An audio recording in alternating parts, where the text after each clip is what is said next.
सुप्रभात प्यारे बच्चों। मैं Mukesh Sharma SSC GD class में आप सभी का स्वागत है।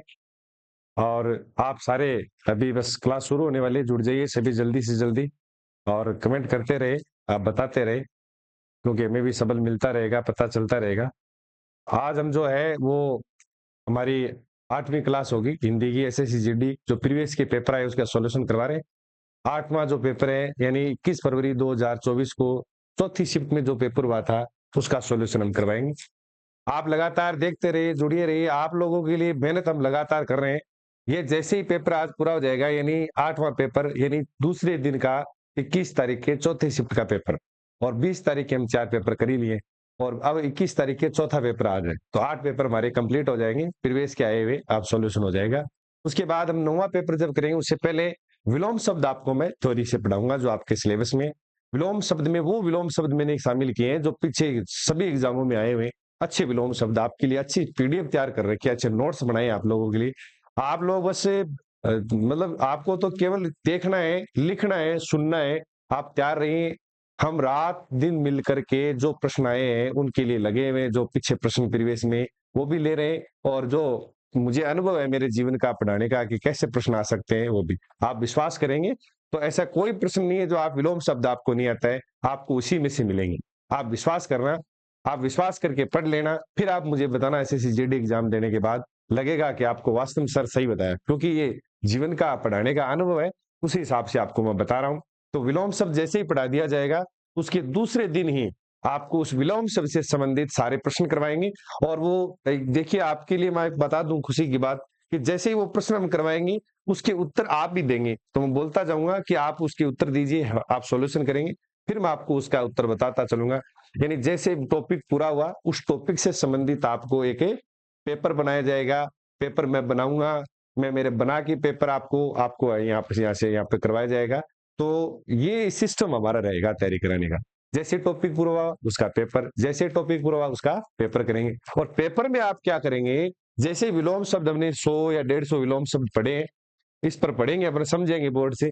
समझने के बाद आप जैसे ही विलोम शब्द पूरे हो जाएंगे तो दूसरे दिन ही क्या हो जाएगा, उससे संबंधित 40 या 50 प्रश्न होंगे, उस 50 प्रश्नों को 40 प्रश्नों का हम हल करेंगे, तो उससे और ज्यादा आपकी शार्पनेस आ जाएगी, क्लियरिटी आ जाएगी, कहाँ अब ऐसे प्रश्न आते हैं, और आपको करने से और ज्यादा, विकल्प देखने से और ज्यादा कॉन्फिडेंस आ जाएगा। तो लगे रहिए आप भी।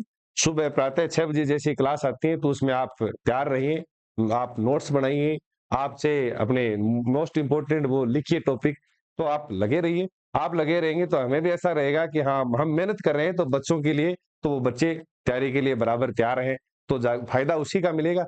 जैसे आपका सिलेक्शन होगा तो हमें बड़ी खुशी होगी, प्रसन्नता होगी कि हमने मेहनत की और बच्चों ने भी मेहनत की, तो बराबर हमें फायदा मिल रहा है। और आप लोगों के लिए सुनहरा अवसर है, ऐसा जो ये एसएससी जीडी का जो वैकेंसी आई हुई है इसके लिए बहुत सुनहरा अवसर आप लोगों के लिए। चलते आज हम क्लास 8वीं और 21 फरवरी 2024 को शिफ्ट चौथा पेपर हुआ था उसकी तरफ चलते हैं। पहला प्रश्न देखिए आप लोग, प्रश्नों को आप ध्यान से पढ़ेंगे। जैसे ही आप प्रश्न पढ़ेंगे, पढ़ने के बाद आप विकल्प पर तब आए जब पहले उस प्रश्न का, यानी जो रेड में दे रखा है वो तो प्रश्न है, और प्रश्न क्या है वो ब्लैक रंग में दे रखा है, उसको पढ़ने के बाद आप आराम से देखिए, उत्तर देने का भी प्रयास करें। आप उत्तर ऐसे दे दें जैसे 1 नंबर का सर 2 होगा, 1 नंबर का जैसे 4 होगा, तो आप ऐसे उत्तर अपनी तरफ से भी दे दें ताकि आपको पता चल जाए कि हम कितना सही कर पा रहे हैं। तो पहला प्रश्न देखिए आज का, निम्नलिखित प्रश्न में 4 विकल्पों में से उस विकल्प का चयन करें जो वाक्यांश के लिए एक शब्द का विकल्प है। देखो इसमें वाक्यांश के लिए एक शब्द पूछा गया है, क्या पूछा गया है, वाक्यांश के लिए एक शब्द पूछा गया है। वाक्यांश क्या है, जिससे किसी प्रकार की हानि नहीं हो, जिस व्यक्ति से या जिससे हमें किसी प्रकार की हानि नहीं होती है, हम सुरक्षा महसूस करते हैं, उसके लिए एक शब्द क्या है। तो सर ऐसे याद कैसे होगा, तो वाक्यांश के लिए एक शब्द कराएंगे तो और ज्यादा आपको क्लियर हो जाएगा। ये तो पीछे आए हुए पेपरों को आप बता रहे हैं, तो उसके लिए क्या आगे, निराधार, ये तो जिसका कोई आधार नहीं है उसके लिए आता है निराधार। निरापद, निरामिष, निराहार, तो इसके लिए सही शब्द कौन सा होगा, आप भी चुनिए कि कौन सा शब्द सही हो सकता है इसके लिए।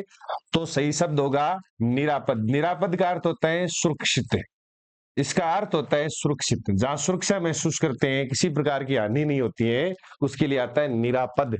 जिसका कोई आधार नहीं है वो निराधार, जो है वो शाकाहारी है, मांस का सेवन नहीं करता है, जो मांसाहारी नहीं है या मांस का सेवन नहीं करता है उसके लिए आता है निरामिष। और जो निराहार, जिन्होंने किसी प्रकार का आहार या भोजन ग्रहण नहीं किया है उसके लिए क्या आता है, निराहार। तो जो भोजन ग्रहण नहीं किया है या भोजन भूखा है, भोजन ग्रहण नहीं किया है उसके लिए क्या आता है, ग्रहण नहीं किया है उसके लिए क्या आता है, निराहार। क्या, तो निराहार। और निरामिष यानी मांस का जो मांस का सेवन नहीं करता है, जो मांस का सेवन नहीं करता है, जो शाकाहारी सेवन नहीं करता है, यानी जो शाकाहारी है। इसको ऐसे भी पूछ सकते हैं, जो मांस का सेवन नहीं करता है या जो शाकाहारी है, या जो जो शाकाहारी है, शाकाहारी है, वो क्या हो जाएगा, निरामिष। इससे उल्टा भी आता है, जो मांस का सेवन करता है वो आमिष या सामिष। मांस का सेवन करता है तो उसके लिए आता है सामिष या आमिष। जो सेवन करता है, जो मांस खाता है उसके लिए क्या आता है, उस व्यक्ति के लिए सामिष या आमिष। और जो मांस नहीं खाता है उसके लिए आता है निरामिष।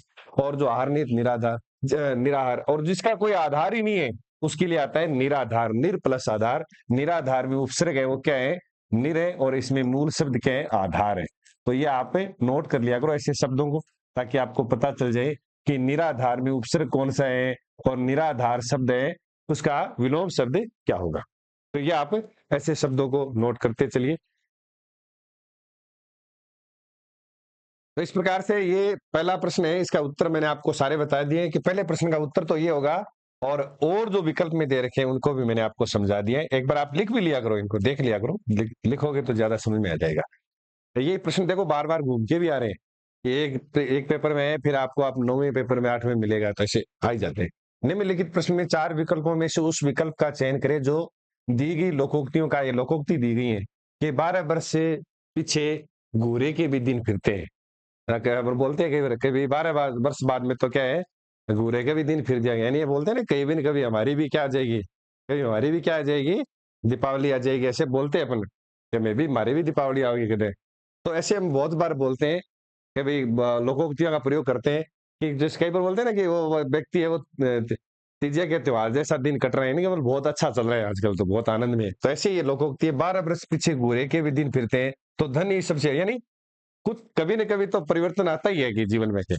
तो धन ही सबसे बड़ा होता है, ये भी नहीं है विकल्प। पिता से दुश्मनी और पुत्र से लगाव, ये भी नहीं है। जो वस्तु काम आ जाए वही अच्छी है, ये भी नहीं है। ऐसा इनमें कोई नहीं है।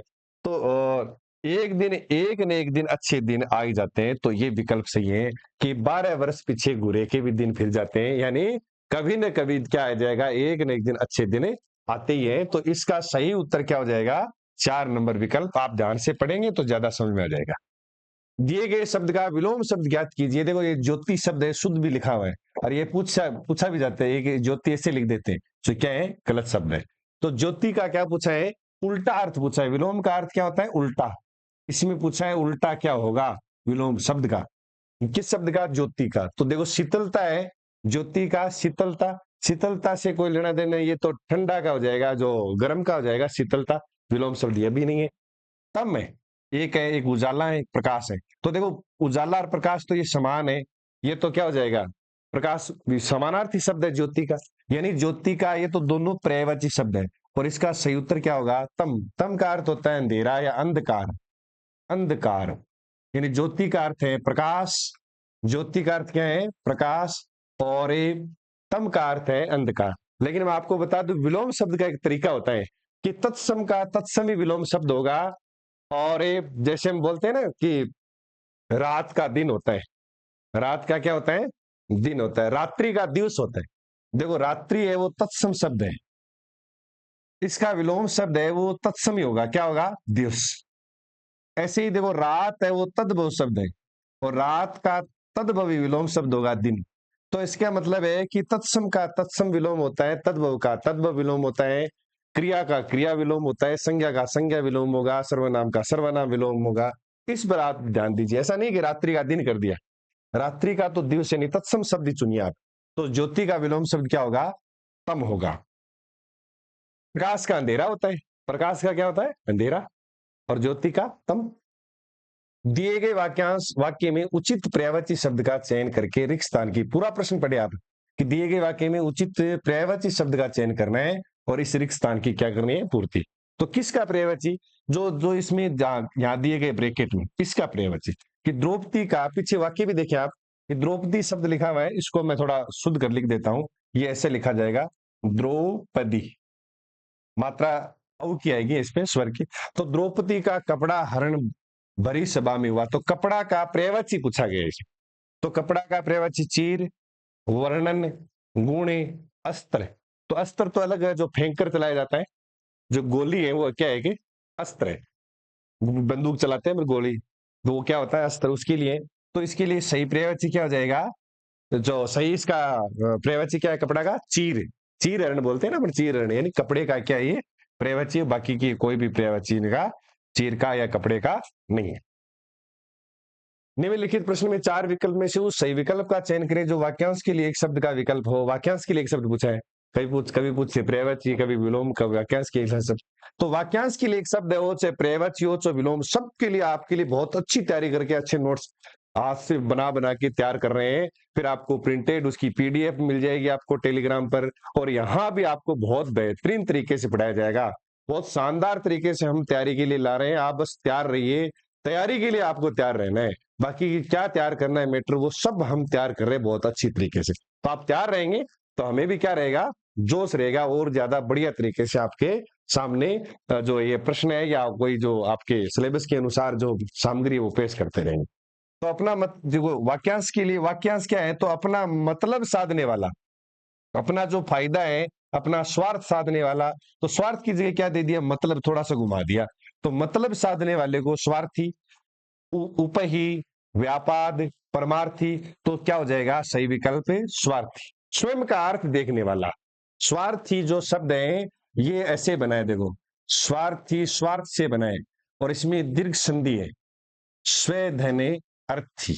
अर्थी का अर्थ होता है इच्छा रखने वाला, स्वयं के ही अर्थ की यानी लाभ की इच्छा रखता है, उसको क्या कहते हैं, स्वार्थी। तो अपना मतलब साधने वाले को क्या कहेंगे, स्वार्थी। वाक्यांश है, इस वाक्यांश का एक शब्द क्या होगा, स्वार्थी। बाकी ये कोई भी विकल्प सही नहीं है। पहले आपको तरीका है कि आप जो सही नहीं है उसको काट दीजिए, बच जाएगा, वो उत्तर बच जाएगा। तो दो तरीके से कर सकते हैं, सीधा ही उत्तर करें आप, या आप जो नहीं है इसका जो विकल्प सही नहीं है उसको आप काट दीजिए, बचेगा उसका उत्तर बचेगा। प्रश्न नंबर 6 देखिए, दिए गए विकल्पों में से तीन विकल्प शुद्ध वर्तनी वाले हैं। जब देखो इसमें तीन जो विकल्प है ये क्या है, शुद्ध वर्तनी वाले, जबकि एक अशुद्ध वर्तनी वाला है। उस अशुद्ध वर्तनी वाले विकल्प का चयन करना है। इसमें से तीन तो शुद्ध है और एक क्या है, अशुद्ध है। ठीक है, तो इसमें देखना छवि कहाँ गई, बेमतलब की बात मत करो। अगर साथ अगर साथ है तो सब संभव है, और इससे आपका क्या तात्पर्य है। तो देखिए ये जो प्रश्न था, आया हुआ प्रश्न जो है, इसमें ये जो शब्द है इसको गलत दे रखा था, यहाँ इसमें सही लिख दिया। इसमें ऐसे लिखा रखा था बे, मैं, ले, त, ब, ये दे रखा था इसमें। यानी इसमें ये दे रखा है, एसएससी जीडी में जो ये पेपर आया था, इस बेमतलब की जगह ये शुद्ध शब्द लिखा हुआ है, इसकी जगह शुद्ध लिखा हुआ था बे, मैं, ले, तब। नहीं उल्टा लिख दिया, जल्दी से पढ़ते हैं तो बेमतलब पढ़ते हैं। तो ये जो यहाँ लिखा हुआ था, तो ये अशुद्ध है इस वाक्य में, यानी ये शुद्ध नहीं है। यानी बेमतलब शब्द है वो तो शुद्ध लिखा हुआ था, छपाई में हो गया हमारे से। बाकी ये परीक्षा में जो आया था वो बेमतलब लिखा हुआ आया था। इसमें क्या है, पढ़ते हैं तो ऐसा लगता है ये बेमतलब, ये जल्दी पढ़ते हैं, तो इसलिए यहां इसको क्या कर दीजिए, बेमतलब कर देना, और फिर ये वाक्य क्या हो जाएगा, शुद्ध। बाकी सारे क्या है, शुद्ध है। इसको ऐसे ही है, ये ऐसे आया था कि अगर साथ है तो सब संभव है, ये भी सही है, शुद्ध है, ये भी शुद्ध है, ये भी शुद्ध है। ये क्या है, अशुद्ध सब वाक्य है। इसको आप थोड़ा सा नोट कर लें, क्योंकि मैं भी अगर जल्दी से पढ़ता हूं मान लो, तो ये बेमतलब लगेगा मुझे, तो क्यों नजरों में ऐसे आता है कि बेमतलब ही लिखा हुआ है। तो इसलिए इसको बेमतलब की जगह बेमतलब आता तो सही होता। इसका विकल्प है वो अशुद्ध है, और यही उत्तर इसका माना जाएगा। चलिए आगे, निम्नलिखित प्रश्नों में चार विकल्पों में से उस विकल्प का चयन करें जो रिक्त स्थान के लिए सही पुल्लिंग वाला। इसका मतलब है ये जो रिक्त स्थान है इसमें पुल्लिंग शब्द भरना है, हमें चावल दाल के साथ खाना चाहिए। क्या खाना चाहिए, देखो मिठाई शब्द है, स्त्रीलिंग है, ये सब ये स्त्रीलिंग है। मिठाई, मिठाई क्या है, स्त्रीलिंग है। चटनी भी स्त्रीलिंग है, आपको पता है, चटनी खाई, मिठाई खाई, चटनी खरीदी, मिठाई खरीदी, क्रिया से पता चल रहा है। ये लस्सी भी पी है, लस्सी खरीदी, ये भी क्या है, स्त्रीलिंग है। और इसमें पुल्लिंग शब्द एक ही है बस, वो कौन सा है, घी। तो उत्तर कौन सा हो जाएगा, घी। हमें चावल दाल के साथ क्या खाना चाहिए, घी भी खाना चाहिए, क्योंकि खाना पुल्लिंग शब्द है और बाकी सारे शब्द स्त्रीलिंग है। तो मिठाई खानी चाहिए आता, और चटनी खानी चाहिए, लस्सी पीनी चाहिए, ऐसे आता। तो इसलिए पुल्लिंग क्रिया के साथ पुल्लिंग ही संज्ञा आएगी, और इसमें पुल्लिंग क्या है, घी है। तो आप ऐसे भी पहचान सकते हैं कि इनमें स्त्रीलिंग पुल्लिंग कौन से है। अगर ये पुल्लिंग होता, ये भी पुल्लिंग होता, और दोनों ही मान लो शब्दों को कंफ्यूज हो जाते फिर अपन। इसलिए अगले ने दिया क्या है, 3 स्त्रीलिंग दिए, पुल्लिंग दिया है, और पूछा क्या अगले ने कि सही पुल्लिंग का चुनाव कीजिए, जो कौन सा विकल्प में इसमें रिक्त स्थान में आएगा। निम्नलिखित प्रश्न में 4 विकल्पों में से उस सही विकल्प का चयन करें जो वाक्यांश के लिए एक शब्द है। वापस आ गया, देखो, सिर से पांव तक। कई बार बोलते हैं ना, सिर से लेकर के पांव तक। तो इसके लिए ये आतताई है। आतताई तो वो जो अत्याचार करता है उसके लिए आता है, अत्याचारी कोई व्यक्ति होता है ना, उसके लिए आतताई। आपाद मस्तक, आदोपांत, और आचार पूत, यानी ये भी विकल्प सही नहीं है। आचार पूत कोई मतलब नहीं है। आदि से लेकर अंत तक, आद्योपांत, यानी शुरुआत से लेकर अंत तक, उसके लिए विकल्प आता है आद्योपांत। और जो अत्याचारी व्यक्ति होता है, जो अत्याचार करता है, वो उसके लिए आता है आतताई। और सिर से लेकर पैर तक सही विकल्प क्या होगा, आपाद मस्तक। इसको देखना आप, इसमें आ है, पाद मानी पद, मस्तक। तो देखो, इसका मतलब है आ मानी तक, पाद मानी पैर, मस्तक मानी मस्त सिर, यानी सिर से लेकर पैर। पाद मानी पैर और आ मानी तक, सिर से लेकर पैर तक। इसका अर्थ है, आ का मतलब क्या होता है, तक है यहाँ पर। इसलिए सिर से पांव तक का अर्थ क्या हो जाएगा, आपाद मस्त। कई बार पांव की जगह पैर भी दे देते हैं, सिर से लेकर पैर तक है, तो भी आपको यही करना है, आपाद मस्तक। ये वाक्यांश के लिए एक शब्द है। अगला 9वां प्रश्न देखिए, निम्नलिखित प्रश्न में, आप प्रश्नों को देखें, आपकी प्रश्नों को पढ़ते समय गलती हो रही है या विकल्प में गलती हो रही है, कहां आपकी गलती हो रही है उसको पकड़िए आप। जहां आपका माइनस पॉइंट जा रहा है, यानी आपको ऐसा लग रहा है कि मेरा प्रश्न इस प्रकार से गलत हो रहा है, वही प्रश्न आप हमें पूछे कमेंट में, ताकि वैसे आपको और बताया जाए। क्योंकि आपको लगेगा कि बता तो दिया, लेकिन हमें ये प्रश्न इस प्रकार से समझ में गलती हो गई हमारी, तो आप कमेंट में लिखें। बाकी की मैं सारी चीजें आपको क्लियर करता जा रहा हूं। अब इसमें क्या पूछा गया है कि निम्नलिखित प्रश्न में 4 विकल्पों में से उस विकल्प का चयन करें जो कोष्टक में दिए गए शब्द का तत्सम रूप का सही है। अगले ने क्या पूछा है, इसमें तत्सम शब्द पूछा है, यानी ये जो ब्रैकेट में दे रखा है ये क्या है, तद्भव, और इसका क्या पूछा है, तत्सम। तो मेरे मामा के घर में एक बहुत ही सुंदर घड़ी टंगी हुई है, इस घड़ी का क्या लिखना है, यहाँ पर तत्सम लिखना है। तो देखो, एक घृत, गोटक, घटिका, घट। तो इसका सही विकल्प क्या होगा, घटिका। कैसे होगा सर, घटिका को हिंदी में घड़ी कहते हैं और घटिका संस्कृत में कहते हैं। और मैंने कहा जो संस्कृत के शब्द होते हैं वो क्या होते हैं, तत्सम होते हैं। संस्कृत के शब्द है वो क्या होते हैं, तत्सम होते हैं, ये ध्यान रखना। और सरल रूप या हिंदी के शब्द है, ये क्या है, तद्भव है। अब आपको ये बताना है कि इनका अर्थ क्या होता है। तो घृत है, ये तत्सम है, इसका तद्भव क्या हो जाएगा, घी, यानी हिंदी में। गोटक है, ये तत्सम है, इसका क्या हो जाएगा, तद्भव घोड़ा। और ये घट है, ये तत्सम है, इसका क्या हो जाएगा, घड़ा। तो ये तत्सम तद्भव, तत्सम तद्भव, तत्सम तद्भव। और अगले ने यहाँ क्या पूछा है, तद्भव देकर तत्सम पूछा है, तो इसका क्या हो जाएगा, घटिका। सही उत्तर क्या है, घटिका। अब सर ये क्या है, ये तत्सम है, ये क्या है, तत्सम है, और इसका तद्भव क्या है, घी। ये क्या है, तत्सम है, तद्भव क्या है, घोड़ा। ये तत्सम है, ये तद्भव है। तो इस प्रकार से आप 4 प्रश्न आपके एक प्रश्न से क्या हो गए, 4 और समझ गए आप, 3 और समझ गए, एक लिखाई। तो ऐसे अपने को तैयारी करनी है, ऐसे अपने को समझना है। 10वां प्रश्न देखिए, दिए गए वाक्य में उचित देशज विदेशज शब्द का चयन करके रिक्त स्थान की पूर्ति कीजिए। यानी उचित देशज विदेशज शब्द जो होते हैं रचना के आधार पर 4 प्रकार के, तत्सम तद्भव देशज विदेशज, उनमें से पूछा गया है। तो देखिए, कल उमा की खालिस्तान में पैसी है। अब पूछा गया है यहाँ पर कि इसमें देशज शब्द या विदेशज शब्द दोनों दे रखे हैं। इसमें विदेशज शब्द है, कौन सा आएगा, ये पूछा गया है। ये हाल जो दे रखा है ये देशज है, और बाकी ये शब्द सारे क्या है, विदेशज है। तो कल उमा की पेशी, अब आपको पता होना चाहिए पेशी कहाँ होती है। पेशी हॉल में नहीं होती है, तारीख पर नहीं होती है। तारीख तो खुद ही पेशी है, किस तारीख को मिली है। इम्तिहान यानी परीक्षा होती है, इम्तिहान का मतलब होता है परीक्षा। तो इसके लिए सही उत्तर क्या हो जाएगा? अदालत। ये अरबी भाषा का शब्द है। किस भाषा का है? अदालत है वो अरबी भाषा का विदेशी शब्द है। अरबी क्या है कि विदेशी भाषा है। तो ये ध्यान रखना, विदेशी भाषा का शब्द है क्या?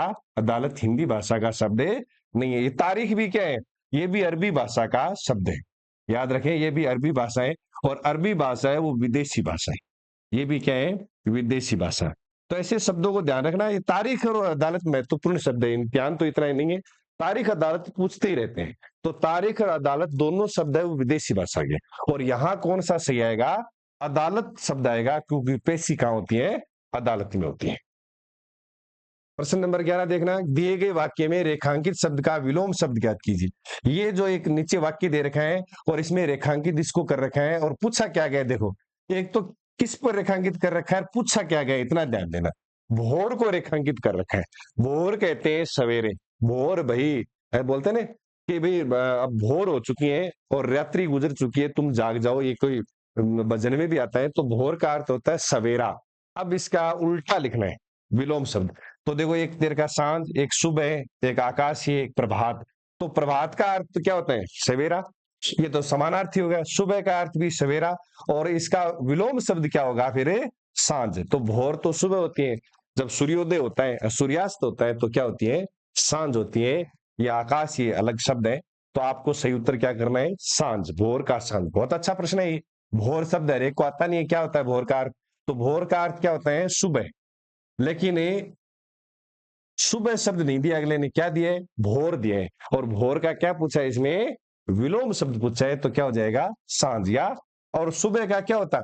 अगर सुबह पूछ लेते तो क्या हो जाता? विलोम शब्द संध्या। तो मैंने कहा ना अभी कि तत्सम का तत्सम होगा, और तद्भव का तद्भव विलोम होगा। अब भोर का संध्या नहीं कर सकते, भोर का क्या करना पड़ेगा? सांझ। और सुबह का संध्या ऐसे करना पड़ेगा। आगे चलते हैं। निम्नलिखित प्रश्न में दिए गए 4 विकल्पों में से उस विकल्प का चयन करें जो दिए गए मुहावरे के अर्थ को सर्वश्रेष्ठ रूप में व्यक्त करता है। एक मुहावरा दे रखा है, पानी की तरह बहाना। हम बहुत बार बोलते भी है कि भाई आजकल तो बहुत पैसे पानी की तरह बहा रहा है। यानी कहने का मतलब है, इसका सही जो अपने बिना किसी सोचे समझे खर्च करते रहते हैं, अंधाधुंध खर्च करते हैं। तो ये नरम डील होना ये भी नहीं है, ऐसे ही दे रखा है। नदी पार करना ये भी नहीं है। अंधाधुंध खर्च करना ये है, और ये कीमती न होना ये भी नहीं है। तो अंधाधुंध खर्च करते हैं, ऐसा भी आ सकता है। और या मान लीजिए ऐसा आ जाए, पानी की तरह बहाना मानी अत्यधिक खर्च करना, बिना सोचे समझे खर्च करना, कुछ भी आ सकता है उत्तर में। जरूरी नहीं है कि अंधाधुंध। इसका पर्यायवाची रख देंगे कि बिना सोचे समझे ही खर्च करना, बहुत अधिक खर्च करना, तो वो भी उसका उत्तर माना जाता है। तो इन 4 विकल्पों में कौन सा उत्तर सही है? अंधाधुंध खर्च करना। यानी वो रुकता नहीं, खर्च करता जाता है। तो वो इसका मतलब पानी की तरह क्या कर रहा है? बहा रहा है। ये मुहावरा, इसका अर्थ 3 नंबर विकल्प हो जाएगा। कोई दिक्कत नहीं है? समझ में आ रहा है सबको? बीच में अगर कोई दिक्कत आ रही है तो आप बताएं, और उत्तर आप देते चलें। मैं धीरे धीरे चल रहा हूं, प्रयास करूं कि आप अपने हिसाब से उस कमेंट में उत्तर लिख दें, ताकि आपको भी पता चले कि हमें आ रहा है कि नहीं आ रहा है। और धीरे चलेंगे। दिए गए वाक्य का वह भाग ज्ञात करें जिसमें कोई त्रुटि है। यदि कोई त्रुटि नहीं है तो कोई त्रुटि नहीं का विकल्प चुन लेना है अपने को। कि त्रुटि है तो चुन लो वो कौन सा है, त्रुटि नहीं है तो कोई त्रुटि नहीं का विकल्प चुन लो आप। तो क्या दे रखा है नीचे? मैं ऐसा करना मैं ऐसा करना पहले से ही निश्चित कर रखा था। मैं की अब देखो, मैं ऐसा करना नहीं होता है, मैंने ऐसा करना पहले से ही निश्चित कर रखा था। तो ये सर्वनाम संबंधी है, शुद्धि है। इसकी जगह क्या आएगा? मैंने। मैंने क्या जाएगा? मैंने, ऐसे ये आएगा। तो इसका मतलब है दिक्कत कहाँ है? इसमें। अब देखो इसमें कहा है मैं ऐसा करना, कोई त्रुटि नहीं, कर रखा था, पहले से निश्चित। तो यहाँ गलती यहाँ है ना, या इसमें गलती किसमें? मैं कहाँ आ रहा है? इस विकल्प में आ रहा है। तो पहला विकल्प हो जाएगा। यहाँ इसमें क्या है? त्रुटि है। आपको जहां त्रुटि है वो शब्द किस विकल्प में आ रहा है, बस यही देखना है। ये विकल्प, ये मैं की जगह आप खुद ही पढ़ लें कि मैं ऐसा करना पहले से ही निश्चित कर रखा था। मैंने ऐसा करना पहले से ही निश्चित कर रखा था। तो आपको पता चल जाएगा कि यहां गड़बड़ है। या आप वाक्य पढ़ेंगे तो वहां क्लियर हो जाएगा आपके। मैं की जगह मैंने आएगा। और आपको वो मैं शब्द कहां दिख रहा है? पहले वाले विकल्प में, और वो इसका उत्तर हो जाएगा। बाकी की कोई त्रुटि वाला तो होगा ही नहीं। और ये आगे वाला वाक्य सही है ही, कोई दिक्कत ही नहीं है। ध्यान से पढ़े आप इस प्रश्न को। आप क्या करेंगे, जैसे इस प्रश्न को आप ध्यान से पढ़ेंगे ना, तो हो सकता है कि त्रुटि दो जगह मिल जाए आपको। तो आप ध्यान से पढ़े प्रश्न को कि इस वाक्य में कहाँ त्रुटि है। या आपको कब पता चलेगा, आप निरंतर क्लास देखेंगे तब पता चल जाएगा, क्योंकि इस पर भी हम जाने वाले हैं कि कैसे शुद्ध वाक्य होता है, शुद्ध वाक्य अशुद्ध वाक्य क्यों होता है, कारण क्या रहता है, कहाँ हम पकड़ कर जाए कि ये अशुद्ध है। तो आप क्लास लेोगे तो आराम से आप पकड़ कर जाओगे, 100% आपका उत्तर सही जाएगा। वही प्रश्न करवाएंगे जो परीक्षा में आते हैं, बस ये ध्यान रखना, क्योंकि हमें पता चल जाएगा, चल रहा है कि ऐसे ऐसे प्रश्न पूछे जाते हैं, वही आपको करवाया जाएगा। हमें ये हमारा उद्देश्य इतना ही है, कोई ये नहीं कि बहुत ज्यादा पढ़ा दिया और आपको लिखा दिया, वो उद्देश्य नहीं है। बहुत ही सिलेक्टेड चीज आपको बताई जा रही है, गहन अध्ययन के द्वारा बताई जा रही है। ऐसा नहीं है कि आपको बस केवल पढ़ाने के लिए पढ़ा रहे हैं, सिलेक्शन के लिए पढ़ा रहे हैं। पढ़ाने के लिए पढ़ाते तो बहुत सारी हमें ऑफलाइन ही पढ़ा सकते थे, हमारे पास बच्चे हैं, लेकिन ऑनलाइन इसलिए पढ़ा रहे हैं कि बच्चे ज्यादा से ज्यादा बच्चों तक ये हमारी बात जाए, हमारी मेहनत जाए और बच्चे भी मेहनत करें। हमारा उद्देश्य यही है। दिए गए वाक्य में उचित पर्यायवाची शब्द का चयन करके रिक्त स्थान की पूर्ति करें। चारों बहनों की प्रॉपर्टी में खालिस्तान भागीदारी है। देखो भागीदारी का पर्यायवाची लिखना है, भागीदारी का पर्यायवाची लिखना है। देखो भागीदारी है, भागीदारी मैंने इसकी भी भागीदारी बराबर है, इसकी भागीदारी, इसकी भागीदारी बोलते हैं। तो वारण ये कोई शब्द नहीं है। हिस्सेदारी, गिरावट, अमीरी, तो इसमें भागीदारी का पर्यायवाची क्या हो जाएगा, हिस्सेदारी है। सबकी क्या है, बराबर हिस्सेदारी है। हिस्सेदारी का भागीदारी का दोनों पर्यायवाची शब्द है, दोनों समानार्थी शब्द है। गिरावट है वो अलग शब्द है, अमीरी है वो अलग शब्द है। अमीर, अमीरी भाववाचक संज्ञा है, अमीर का अमीरी हो जाएगा। गिरावट है वो भाववाचक संज्ञा है, गिरना क्रिया से गिरावट बनाए, तो ये तो भाववाचक संज्ञा शब्द दे रखे। तो भागीदारी का सही पर्यायवाची क्या हो जाएगा, हिस्सेदारी। प्रश्न नंबर 15 देखिए, निम्नलिखित वाक्य में उस वाक्यांश को पहचानिए जिसमें मात्राओं से संबंधित अशुद्धियां, यदि कोई गलती नहीं है तो कोई त्रुटि नहीं वाला विकल्प चुनना है। 3 नंबर विकल्प दे रखा है, कोई त्रुटि नहीं, या तो ये चुन लो, अगर कमी है तो आप तीनों में से चुन लो। प्रश्न देखिए, जो आदमी दूसरों के भावों का आदर करना नहीं जानता, उसे दूसरे में भी सद्भावना की आशा नहीं करनी चाहिए। एक तो शब्द है, दूसरे शब्द ही गलत लिखा हुआ है। जो एक तो ये गलत है कि क्यों किया, देखो दूसरा क्या लिखा हुआ है, दूसरों ऐसे दू बढ़ाता है। जो आदमी दूसरों के भावों का आदर करना नहीं जानता, उसे दूसरे में भी सद्भावना की आशा नहीं करनी चाहिए। तो गलती यहां है, इसमें दे भी रखा है कि इसमें क्या है, अशुद्ध शब्द का प्रयोग किया गया है। तो अशुद्धि पहचाननी है अपने, वो कैसी अशुद्धि है, देखो अगले ने साफ कर दिया कि मात्राओं से संबंधित है।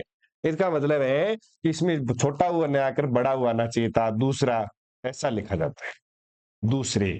तो इसलिए यहां त्रुटि होने के कारण ये शब्द कहाँ है, किस वाक्य में, तो देखो करना नहीं जानता उससे दूसरे, देखो यहां दे दिया, इसका मतलब इसी में आ गया। तो पहला वाला विकल्प क्या हो जाएगा, सही हो जाएगा। बाद में तो कोई दिक्कत नहीं है। तो देखो यहाँ दूसरों सही लिख रखा है, कि आशा नहीं करनी चाहिए भी सही लिख रखा है, और वो चाहिए शब्द ऐसा ही लिखा जाएगा, ध्यान रखना। कई बार चाहिए शब्द ऐसा लिखा आता है वो गलत हो जाएगा, ऐसे लिखा होता है वो चाहिए शब्द क्या है, गलत है। इसीलिए आप ऐसे शब्दों पर ध्यान दीजिए, प्रत्येक शब्द पर ध्यान दीजिए कि कैसा लिखा जाता है। क्योंकि कई बार पूछते हैं कि ऐसा शब्द आ गया तो दूध है, ये तद्भव शब्द है, ये तो दू बढ़ाएगा, और दुग्ध में क्या आ जाएगा, दू ऊ छोटा आएगा। ऐसे ही शब्द पूछते हैं, और क्या है भाई, सामान्य सी बातें पूछते हैं जो हमें वहां से क्या करनी है, पकड़नी है बातों को कि गलती कहाँ आ रही है इसमें। वो ही शब्द आप देख लो किस वाक्य में है, किस विकल्प में है, वो आप पहचान जाओगे। तो इसमें पहले वाले विकल्प में दूसरे गलत लिख रखा है, वो उसका क्या हो जाएगा, उत्तर हो जाएगा। प्रश्न अगला देखिए, इसमें वो बड़ा वाला प्रश्न देखते हैं।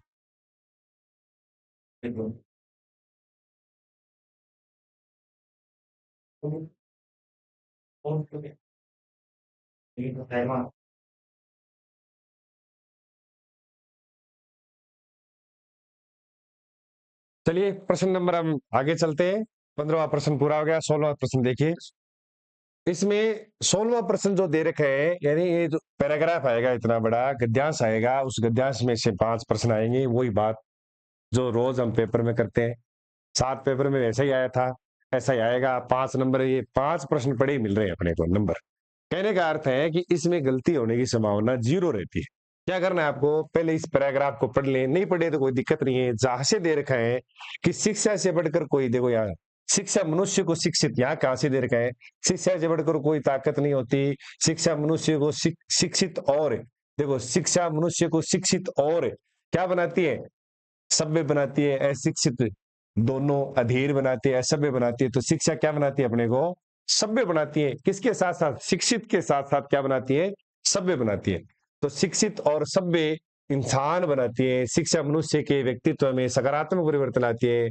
शिक्षा व्यक्ति खालिस्तान, शिक्षा व्यक्ति खालिस्तान बनता है तो क्या बनता है, जिम्मेदार बनता है, गैर जिम्मेदार बनता है, पढ़ाकू बनता है, बड़ा शिक्षा से क्या बनता है, वो व्यक्ति जिम्मेदार बनता है। तो शिक्षा से व्यक्ति जिम्मेदार बनता है और परिवार के लिए वह परिवार के लिए वह रोजगार कर सकता है। लड़का और लड़की एक बराबर है, ऐसी कोई चीज नहीं जो लड़कियां नहीं कर सकती। और कई जगहों, देखो यहां से दे रखा है, कई जगहों और क्षेत्रों में लड़कियों ने लड़कों की तुलना में अपने आप को, तो कई जगहों और क्षेत्रों में लड़कियों ने लड़कों की तुलना में अपने आप को खालिस्तान साबित किया है। क्या साबित किया है, सुंदर साबित किया है, कोई नहीं होगा, मजेदार नहीं होगा, परिपूर्ण और बेहतर, क्या साबित किया है, बेहतर साबित किया है, परिपूर्ण नहीं होगा इसमें, बेहतर माने अच्छा साबित किया है, बहुत अच्छा साबित किया है। तो ये हो जाएगा बेहतर साबित किया है। देश की संपूर्ण उन्नति, किसी इसमें देखते तना कहां से है, देश की संपूर्ण उन्नति के लिए जितना लड़कों का शिक्षित होना आवश्यक है उतना ही लड़कियों का शिक्षित होना जरूरी है। अगर पहले सदी से ही लड़कियों को भी अपनी सुविधा और सुअवसर दिए जाते तो लड़कों की जगह हर एक लड़कियां आज शिक्षित होती।